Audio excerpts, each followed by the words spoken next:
All right, good afternoon, ladies and gentlemen. Thank you guys for tuning into another podcast. It's been a while since we've been on the podcast.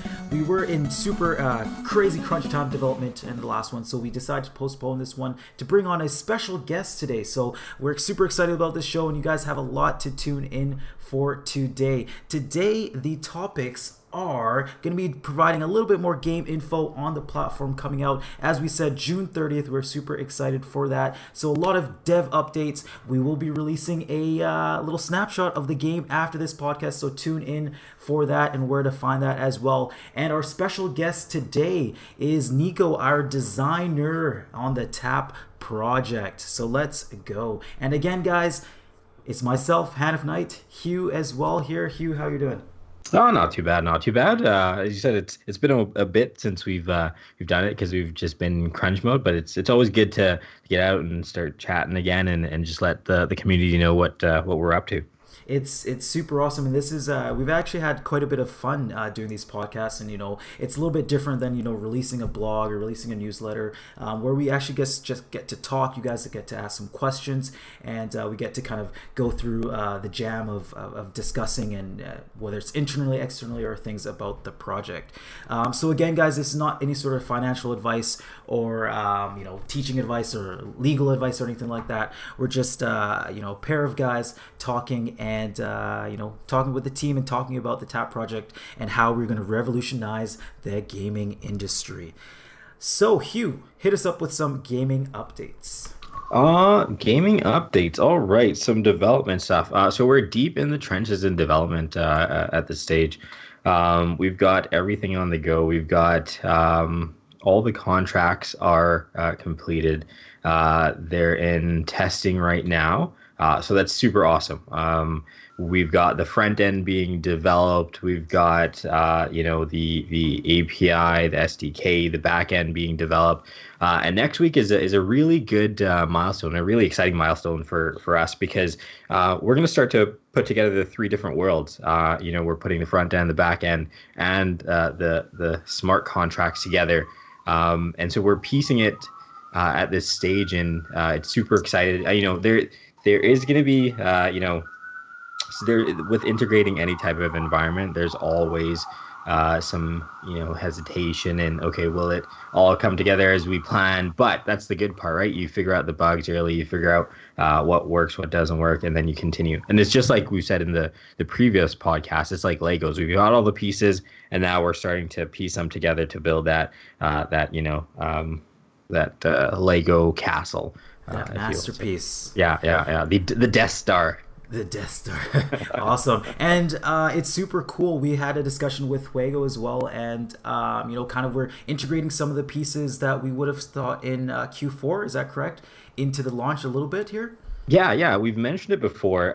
They've done some wonderful stuff, and everybody's come together really well, enough so that we are ahead in terms of the SDK. So we said, well, you know what? Since we're ahead, we're going to take advantage of this, and we've taken stuff that's on the roadmap that was Q4, and we've pushed it to squeeze in and get in for the main launch, which is super exciting and super cool because we get a more more advanced initial start for the SDK, which works out great because at that point we're able to handle a lot more of the publishers coming in and just do a lot more. And we've got some pretty cool stuff that I'll get into a bit more in the future podcasts that we've sort of added on that'll just help expand. We've got some social media features built into the SDK. We've got some advertising scenarios built into SDK just to allow publishers to expand, and that helps indie developers to AAA developers being able to cross promote and stuff like that. So if you know what I mean, then you've caught what I said, but I'll go into a bit more in future podcasts. Perfect. And for those of you who are just joining us again on our first podcast, the TAP project is a utility token built off the Ethereum blockchain that allows gamers to convert their currencies, essentially in-game currencies, to cryptocurrencies, specifically the TAP coin, and thus you can use it on our platform. There's a whole host of stuff that we're saving on there that we want to keep a little bit of surprise when you guys do launch that up and essentially traverse multiple games and platforms as well. And Hughes, we did talk about a game, from Juego called Stunt Runner. Is a brand new IP from Juego Studios, built, specifically for the TAP project and the TAP coin, allowing gamers to convert that in-game currencies from Stunt Runner to our platform. It is a endless runner, and as I said, we will be shooting up some screenshots. And as usual, Telegram gets it first. So if you guys have not subscribed to our Telegram channel, t.me/tapcoin, they do get it first. So we will be launching some screenshots there as soon as this podcast is over. Yeah, and it's and some, just to throw in some super exciting stuff about the Stunt Runner 2 is that it's going to be a complete game. So most would just kind of put the concept, a general sketch of the game, and tie it in with the SDK, and you can kind of do one or two things. But when with Juego, it's going to be launched, the game is going to be fully complete, fully working, fully running with the full complete SDK with the platform. So it's going to be a complete circle, and not just kind of little bits and pieces to showcase. We want to showcase, but we also want everybody to play and kind of get their feet wet. And the best way to get your feet wet is something that's completed, right? Yeah, and it'll be great for us on our side to be as well to show developers who are listening to this project. I know over the last week we've had a few different developers jump onto our Twitter channels and subscribe to us and stuff like that. So it'll be great to show the data set to be able to say, hey, gamers are continually playing your games longer. They're playing your games harder. They're continuously putting in more money. So if you do want to worry about sort of, we're not stopping any sort of microtransactions that do go in your games, but we will argue that this actually facilitates gamers to continuously spend into your games because they are reaping a reward. It's not just a one-sided show. It's two sides working together, and both parties are getting, enjoying the benefits of the additional revenue stream and blockchain technology, which is super exciting. And this is kind of a,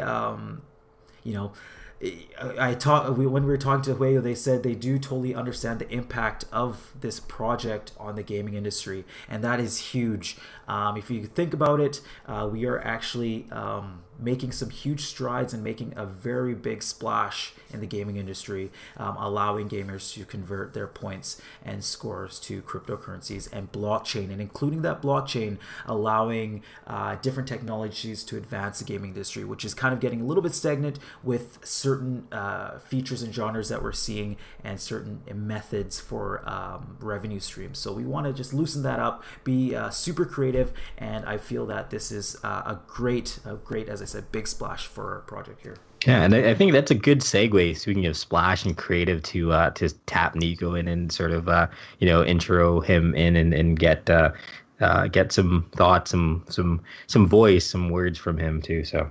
Yeah, for sure. So without further ado, we do provide and we do welcome Nico, our design for the TAP project. Nico, how are you doing? Hey, pretty good. I'm super excited for the platform coming together. As you say, it's like right now the Lego blocks are coming together. But basically, you can imagine before we didn't have a clear idea of this spider web or how the Lego block should be structured. But now it's coming together. And we're even starting to see now that we're even starting to have multiple iterations on the platform. So it's even improving before we have even launched the product. Which is super awesome to see, and that is no fault of our team. We have a great team behind us, and we're super. Me and Hugh always shout out to the team again once more. Me and Hugh always try and do that whenever we can, because we do have a great team of ladies and gentlemen that are continuously working behind the scenes and working hard for the TAP project. Yeah, and it's super cool. And sorry to throw this in, but Nico hit on a good point: the iteration before it launches, which is very unique, right? To be able to build on something and then continually build before you release it. It just means you're one step closer to a complete and lovable application when you give it to the hands of the users. Exactly. Yeah, and that's going to be great for our project. And I think you were going to say, Nico, that it's going to be great for everyone getting the hands in it and actually using it. But yeah, exactly. And at the same time, we're super excited about even integrating with applications like Intercom, which allows us to get all the publishers' feedback, the players' feedback. And that's really interesting for the perspective of we can iterate faster. Right, and that's going to be something that we're going to touch on here. So, Nico, just give a little bit of a background of yourself, and then move into a little bit kind of your ideas and thoughts when coming into the TAP project here. Oh yeah, so I'm a designer from Denmark and now living here in Vancouver, Canada. And I previously worked on projects for like Audi, Volkswagen, big clients. So this is a really interesting change of pace, like in terms of scale. But I really think this is interesting as well because we're building potentially an entirely new industry. We were having that talk yesterday with a bunch of business guys. They're like really excited about this because this is the first time a really new industry is popping out of nowhere. Yeah, and it's very, as you said, it's popping out of nowhere. We do have blockchain technology that is continually growing and advancing, and although people might have just stumbled on blockchain, a year ago, it's been around for a little bit, but it's continually advancing. The more creative ideas and more people that jump onto it and kind of change the industry, as you said, it pops up new things that you might not have known about blockchain or about gaming together. Joining together pops up new things and new ideas. Yeah, for sure. And it's kind of cool to kind of echo both of you guys are saying this new world of blockchain and this the grandfather world of gaming that's been around since the beginning of time, right? And then you kind of fuse them and you create the TAP projects found a little diamond, a little gem in there, which is being able to traverse and take what you've earned and get that time that you put into it. You're able to feel rewarded and then traverse it and put it into another game and kind of build on top of that, right? It's that currency, that earn, that premium that you never looked at before, and it's always been there. And then to kind of shine it off and be like, oh well, this is something new. That's amazing for me. So yeah, but that also brings us over to the challenge we are having is like we're basically trying to build something that hasn't really been built before. So there's no master plan we can copy or look at. So we are basically writing the rule book as we are going. And that's a great point to make, Nico, is because sometimes people say, oh, how come you're not doing this? How come you're not doing that? Oh, have you ever thought of this? And quite frankly, as you said, we are writing the rule book as we are going, really. We are changing the industry. We are the first to be kind of making this known in public. So yeah, sometimes you guys might bring up good things, but we do try and have discussions all the time, bringing new people, bringing advisors, bringing people behind the scenes to have discussions about it, so that when these questions do come up, we have answers for them. But we are essentially making the rule book as we go, and it's exciting to be the forerunner for that. And only time will tell, right? Yeah, for sure. And I think it's because we're making the rules as we're going along. It's great advances, and then like Nico said, there's some great challenges. So maybe Nico, like for the design, maybe if you can give some thought in what were your thoughts on kind of creating something for the users in a space that there is no template to kind of go or follow with. Absolutely, it's a good question. So at the moment, also the issue is we have, like, if we go out and talk to players, it's hard for them even to imagine how this is gonna look. And that's also one of the reasons we're super excited to launch on the 30th is when we have built this, which is actually a complete product, we can actually go out and show publishers how this works and actually show them how it's working. And then we can get feedback how to make it even better. Yeah, and especially once they kind of we call our early adopters our publishers that are getting onto the project earlier adopters, and they will be a lot very important in terms of facilitating, molding the project as it kind of goes, because there will be some growing and some bugs and fixes that we do need to address once we do launch, and that is just like any other project. But we want to make those as smooth as possible, and we want to be open to feedback. If we release the platform and we have certain ideas and you guys are saying, hey, have you guys ever thought about changing this on the platform or adding this? We are super open to that because, as we said, we are writing the rulebook and we want to change and we want to, as we always have said, take what you guys are saying, take what the community is saying to us, the feedback there, and truly listen and really make an impact that way. Absolutely, I absolutely agree. And therefore, it's also exciting with the community that the TAP project has built up is we can engage with them, and I hope they will help us to give feedback on certain items, what works and doesn't work.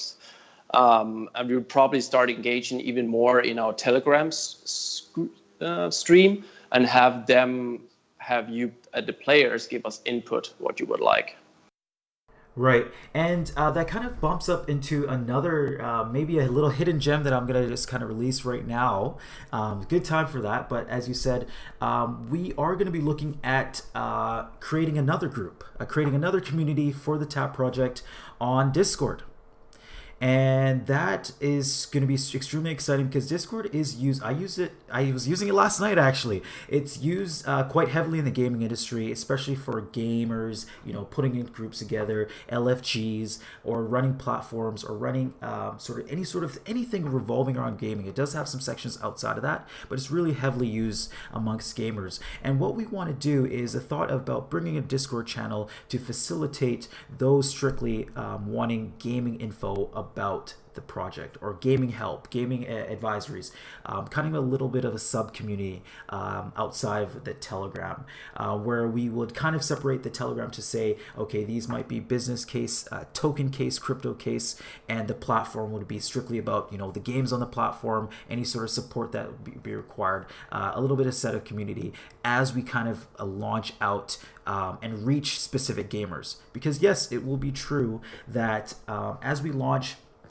the worlds, as Nico, you might want to jump in a little bit later, but the worlds will collide as we kind of go over our scale and our hump, that our curve that we talked about. Yeah. We have, a heavy crypto user base, maybe some gamers in there, but maybe 50% gamers, and then we got a heavy gamer base that we also want to use the project for. So as that kind of curve kind of goes up, we will obviously need to delegate communities and kind of mold them together. But Nico, if you have any more to say about the absolutely. Like that's one of the things we try to do different is we don't try to only appeal to users or gamers who already use Ethereum or are familiar with how cryptocurrency work, but actually trying to make this someone can use it even if they're not using crypto as an everyday thing.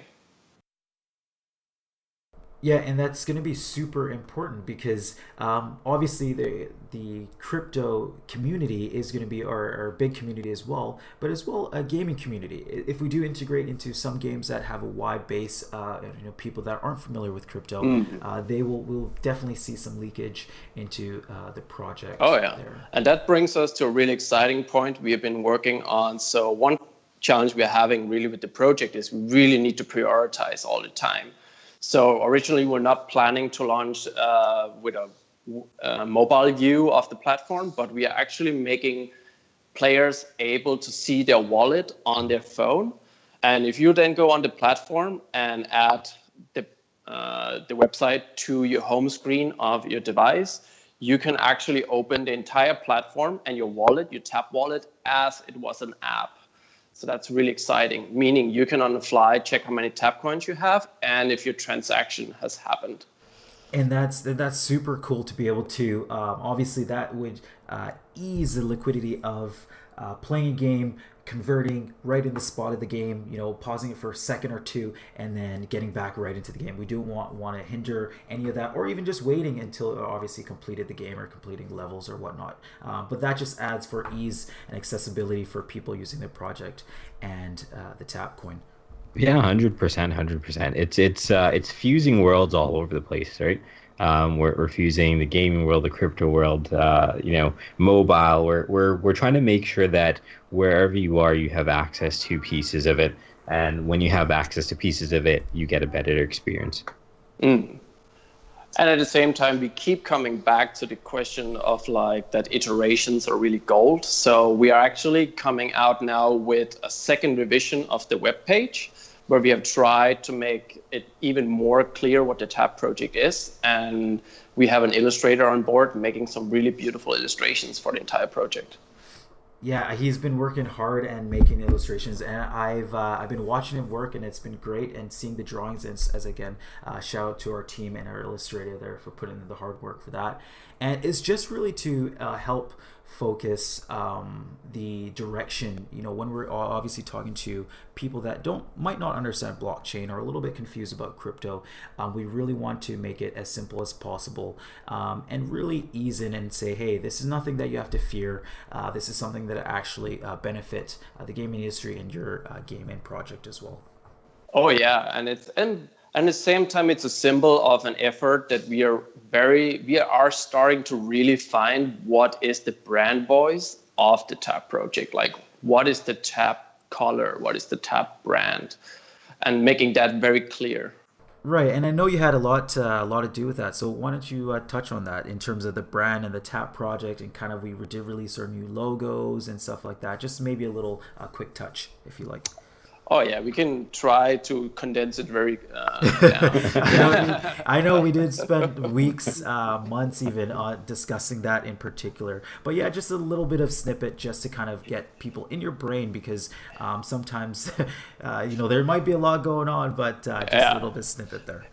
Yeah, so one of the things we are having is really try with the TAP project to be this neutral player in between all the publishers, which comes with quite a lot of responsibility to say, like, we're not taking anyone's side. We're just this neutral player in between publishers. So we have to build a trust relationship with them, and they will see a benefit of using us, and they want to use the TAP project and integrate with this blockchain. At the same time, we also had to find a brand that was authentic with our founder's vision, and at the same time authentic with something that has a certain longevity to it. So this is something that's not going to be finished in 3 months. This is going to be a multiple year project, and therefore it has to be something, a brand we believe in is the correct. So what we took is basically the idea of blockchain being very transparent, and we want to make that big part of the TAP project and really share with publishers and also with players what we're doing, what is going on, less jargon and very direct, like this is what happened, and try to really be on every level honest. So say, this is the feature that is there now, this is what's going to come, rather than overpromise and underdeliver. Yeah, that you hit it on the head. And I think when we were having discussions and trying to come up with it, those are the key words that we said, what's the project about? Well, one, we're transparent, and we want to maintain that transparency. And then two, our style is, we're not going to overpromise and underdeliver. If anything, our style is underpromise and overdeliver. I think I said that right? Yeah, exactly. At the same time, we're trying to really, so we are dealing with cryptocurrency, which is a space with a lot of scams and issues at the moment. And we're really trying to look, be grown up and have an honest voice and opinion about everything. And that we hope is going to be our advantage, that we're really trying to be like honest, grown up about the entire process. Yeah, and it's very important to note, as we always want people to do their own research, look at projects, research really hard, and ask the tough questions. We always encourage that. But as you pointed out, one thing I just want to get back into, as you pointed out, is being a very neutral voice in a world of accepting other publishers, other games, whether it's different genres, different gaming styles, from indie to AAA. We discuss even just the colors of how that fits in, how to be neutral in a world like that, where indie might use a lot of light colors, lack of a better word, popsicle colors, and AAAs might use a lot of darker themes. So we want to, as you did touch on, it's important to note, we want to remain neutral for all developers so that they are able to thrive and their games are able to thrive onto the platform when they're being marketed and published. Exactly, and that leads us to why the whole TAP project has this dark tone to it. And dark and warm tone is exactly as you say, like the indie games has these popsicle colors, and AAA titles tends to have this darker tone. So with the darker tone, we hope to go and symbolize that the tap project is just sitting a little bit in the background and then facilitating the games where it's sitting on top. So we're not trying to overshine or change anything of the games. Rather, we let them pop up on the background, if you can think of it that way. Right. No, that's definitely exactly kind of what we wanted to go for. And as we said, we are continuously trying to aim and strive for that and changing different things as we go and molding the project as a better fit as games continue to develop on there. So let's get into a little bit about the platform. As we have been talking about, June 30th is the launch of the platform. So if you do want some further information, hit us up on Telegram, t.me/tapcoin. Visit us at www.tapproject.net for more info as that. Subscribe to our channel. Hit us up on Twitter to find everything about the platform. So last week we released a teaser. We released a teaser video.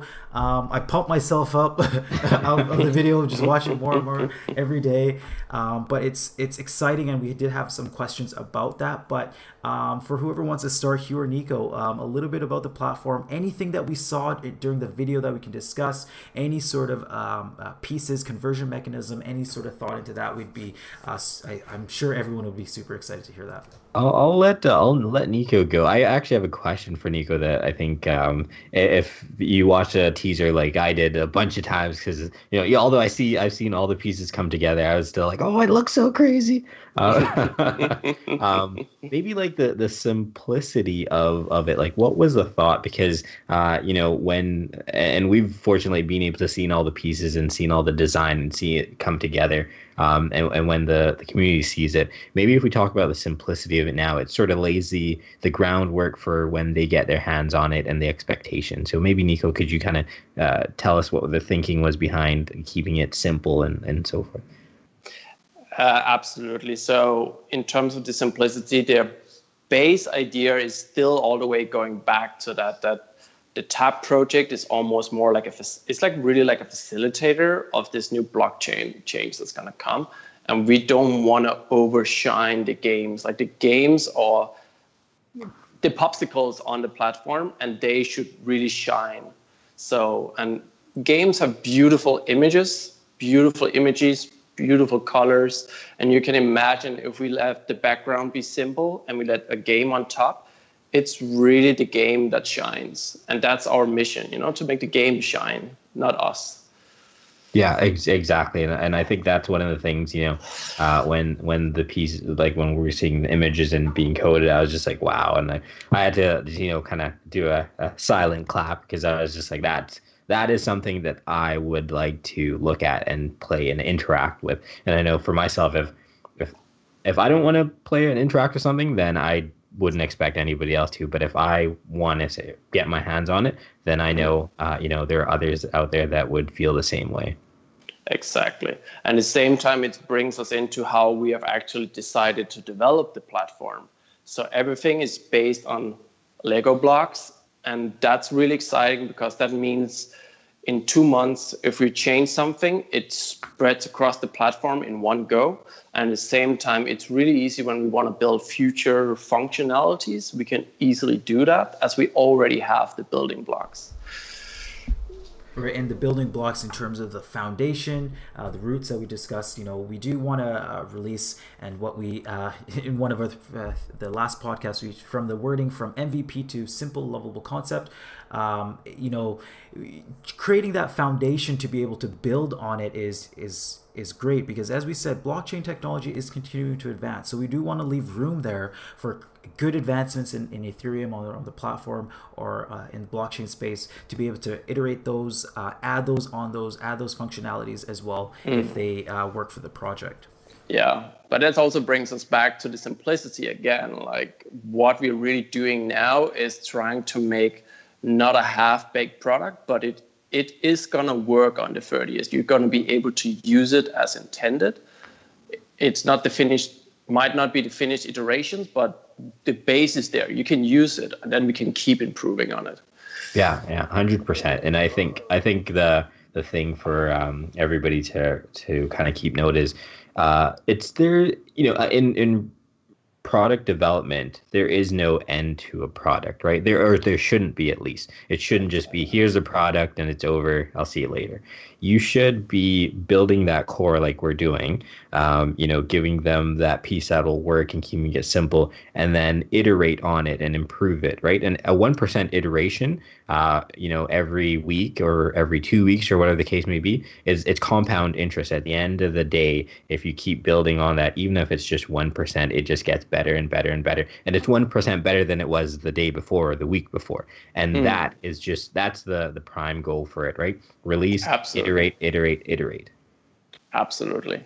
And that also brings us back to, we're building these Lego blocks. We're building, if you put train tracks down, that's happening at the moment. We can change the train, we can change the stations, but the train tracks are laid right now. We're laying the train tracks.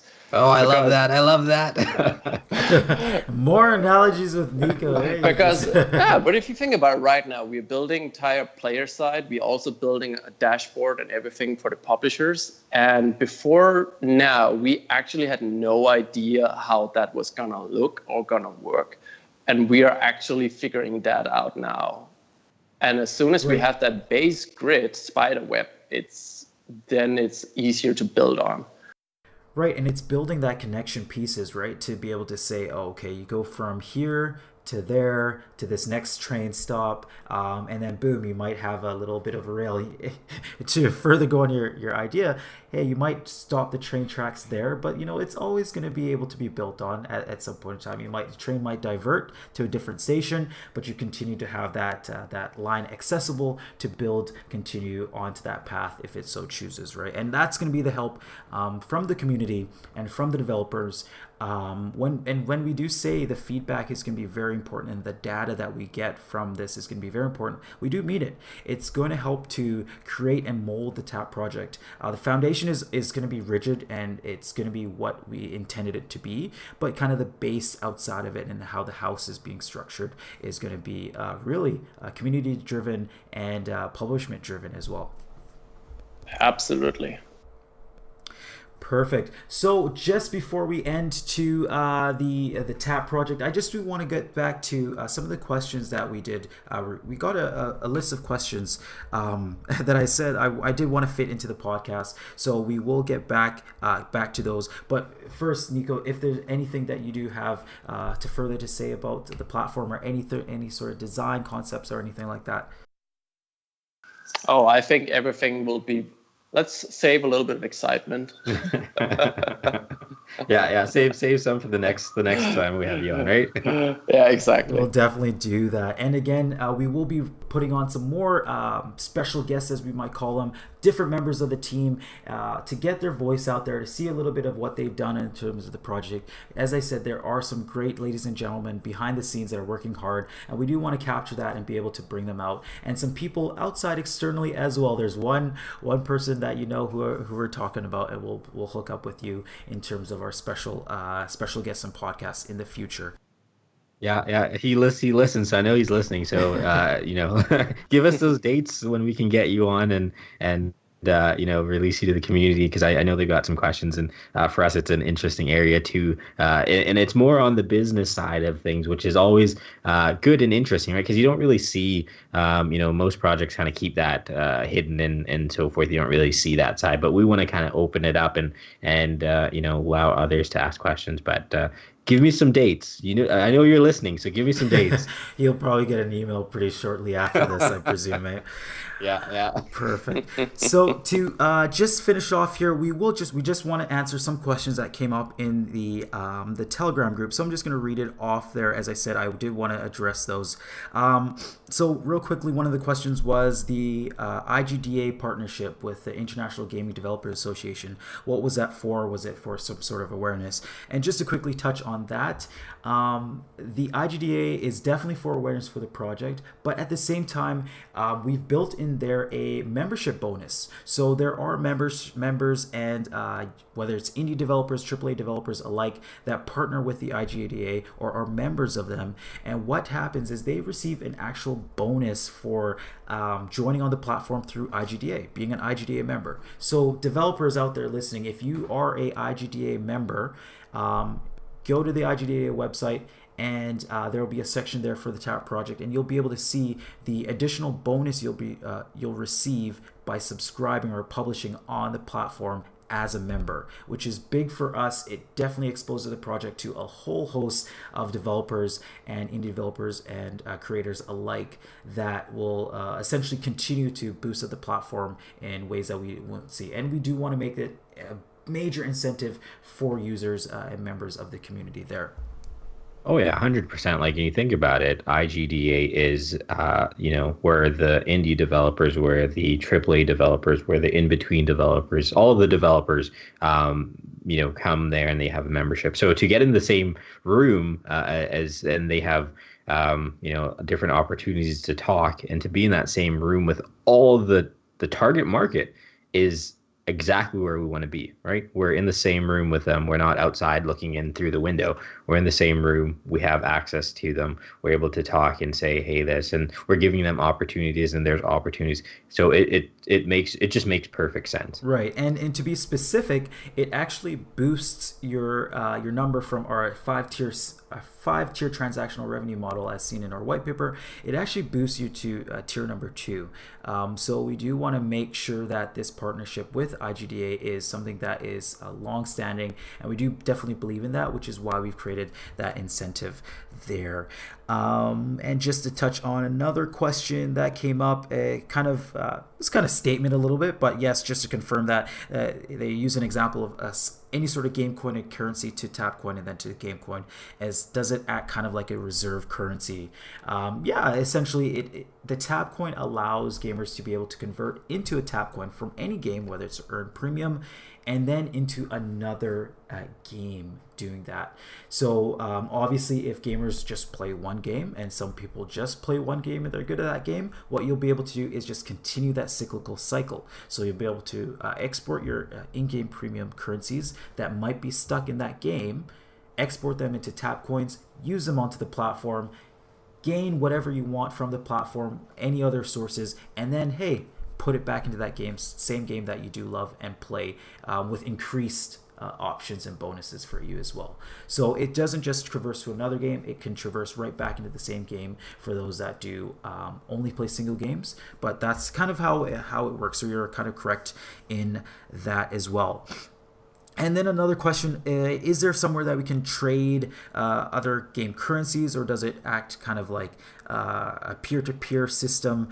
And I don't know, Hugh, if you want to touch on that, but the answer is no, it's not going to be a peer-to-peer trading system.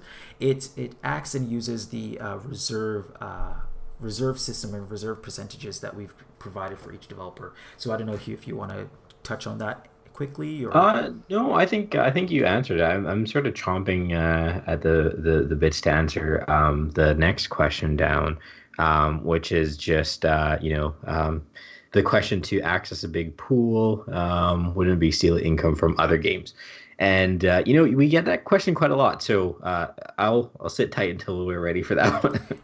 All right, so I'll finish up on that one. So yes, it's not a peer-to-peer system. It essentially allows users to convert currencies from a percentage that the developers receive in their reserve system. So each developer, when they sign up, might receive, let's say it's 1% of the reserve system to act as transactions for the game. So the gamers then are converting the in-game points premium or earned to tap coins based on that percentage.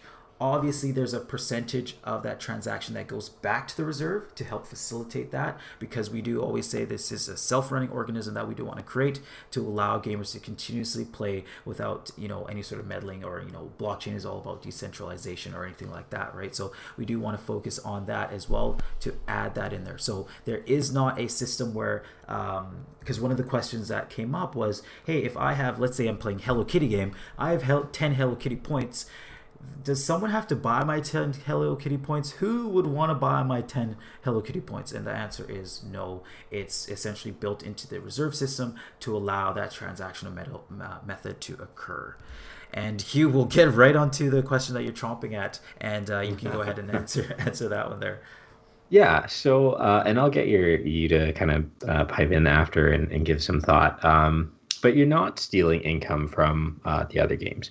What you are is you're actually creating a new source of revenue stream for the other games, right? Because publishers are getting a percentage of the transaction fee.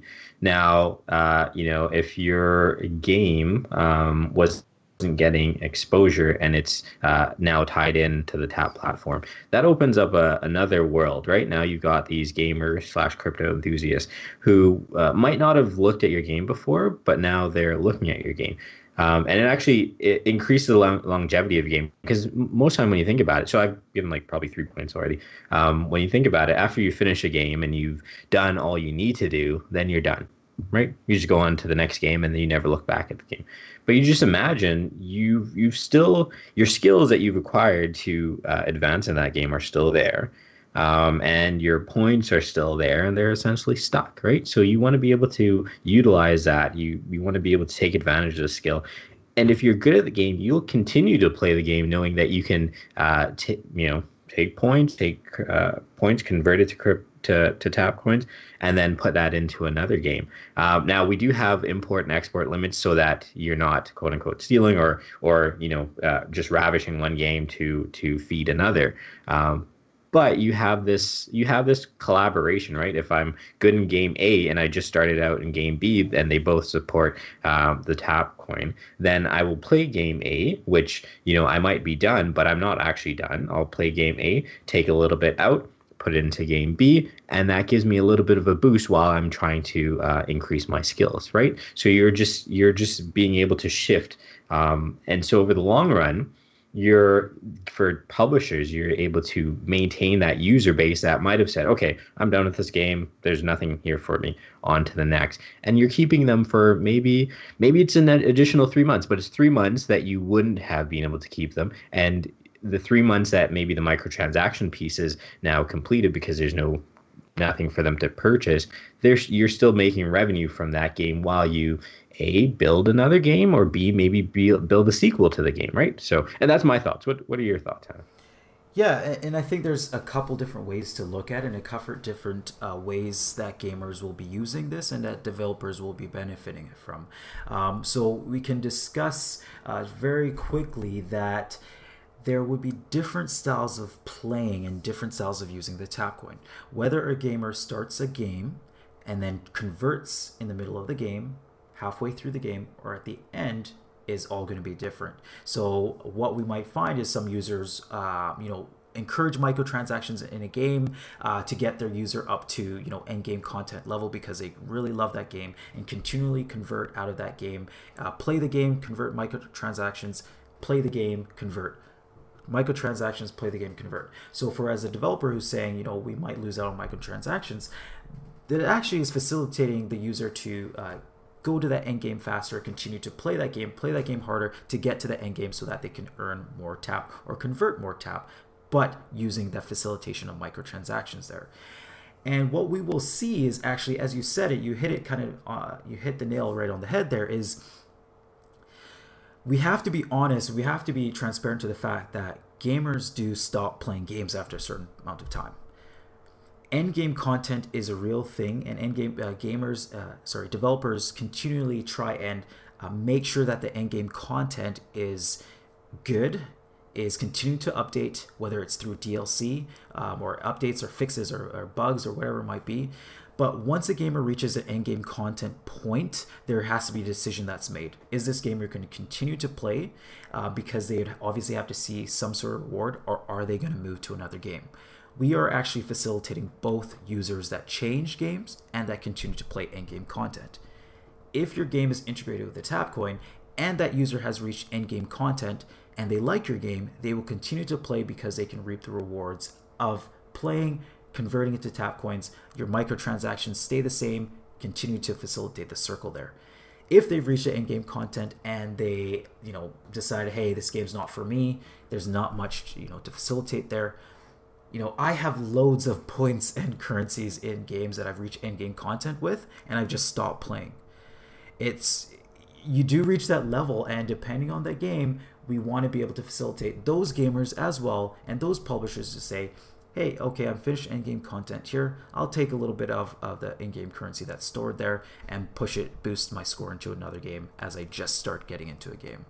So it's important to note that both sides of the story will be happening for both players and developers, and we do argue that the benefits will be reaped on both sides. Yeah, and I think, and it's a good point, and it's a transparent point that we're going to put out there, because we're being transparent. This isn't a magic pill, right? This isn't the magic pill to keep all the gamers in my game as a publisher, and this will solve the problem. No, if anything, it enhances, because now you've got to make your game harder to keep. And the user that posted the question made a good point in the question. You're accessing a big pool, and now you're accessing an even larger pool. So myself, if I was a publisher and I had this pool of devoted gamers, and I have a potential to access an even larger pool, to me, that's not a lose situation, because my devoted pool might play the other game, but they're devoted, so they'll continue to play my game. But now I have access to an even larger pool. So why wouldn't I make that trade-off, right? That's just sort of my thinking. No, and you're right. And what we always said from the beginning is we're not restricting any developers from going onto another platform or publishing into another platform or anything like that. We want to add this as an additional platform, but using blockchain technology. So if you might want to say, okay, but I'm going to lose out on this. Games, some of the biggest games, I think it was Fortnite, pulled in, I think it was like 300 million in 1 month or something like that from microtransactions and stuff like that. That's a free-to-play game.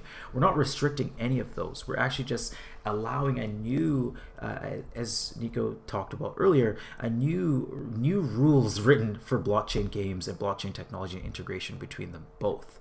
So we don't want to disrupt any of those things, and we do understand that developers are making lots of money. They might not want to share and whatnot, and you're stealing games. No, we're not doing any of that. We're only actually just creating it and making it a little bit different, a little bit of change in the industry that's been pretty stagnant. Yeah, and I'll just and then you can move on. And most of the feedback that we've gotten from publishers hadn't been any concern about opening up their game base to others, or any fear of stealing. So most of the feedback has been really great, because they see the potential and they see this additional revenue stream. And it's just being able to produce the data at this point, and that's sort of the key. So, and I'll leave it at that. Yeah. No, that's good. That's fair enough. So that'll be it for today's podcast, guys. I thank you guys for tuning in and spending this time with us, listening to us ramble on about the TAP project, which we are super excited about. And again, thank you to our special guest, Nico, for coming on. Nico, thank you. No problem. Always. Perfect. Now get back to work. I'm kidding. I'm just kidding. Weekend is an illusion. Yes, right? Totally. What is a weekend, right? What is a weekend? What is it? Watching never ends. No, we're extremely excited, and thank you for your work, obviously, as well. And, for all the other team members as well. After this, you're going to hear another message for those who do want to jump onto a podcast in the future. As we discussed earlier, we do want to bring in more team members to hear their voice and hear kind of what they did into the project. Because, hey, we're all gamers. We're all, small people at heart. And we're trying to do a major, huge strive into a big industry. So we all just kind of want to, shout out to that. Yeah, for sure. And I just want to say and kind of echo what you said, Hanif. Thanks, Nico, for joining us, and we'll get you back on to continue, because the branding, the feel it's a lengthy discussion. So we want to keep getting you and more team members and guests on. And we just want to thank the team too. The team is doing great work, and everybody's heads down and just working super hard at it. So definitely want to show our appreciation for that, and also the community too. Like we love the questions those questions were from a new member, so we want to thank you. And for us, like more questions the better. So keep asking them, and we're happy to answer them. So don't ever be afraid to ask a question, even if we've answered it 1,000 times. We're more than happy to answer it another 1,000, so that everybody kind of understands and sees the vision and see what we're trying to do here, and in this newfound space that we're trying to lay tracks down. No, that's exactly it. Well said. And again, guys, if you do like the project, want to find out more information, hit that subscribe button. Follow us on Twitter at tap_coin. Hit us up on Instagram. We do have our Instagram channel as well. Follow us on Telegram or join our Telegram channel, t.me/tapcoin. Look at us on the internet, obviously, www.tapproject.net. There's a whole host of our white paper on there, new development stuff that we're hitting out. But again, guys, anywhere you guys can see us, whether it's locally at events or anything, come talk to us. We love to have the discussion. Send us DMs, whatever it might be, private messages, and we'll talk some more. So again, guys, I thank you guys for tuning into this a great podcast. Again, it was a little bit lengthy, but we loved it. We had a lot to talk about. And don't forget, follow us on Telegram for that new logo, the imagery of the stunt runner. And Hugh, hit us up with the ending there. Let's tap into a world that is more than just gaming. Keep making noise.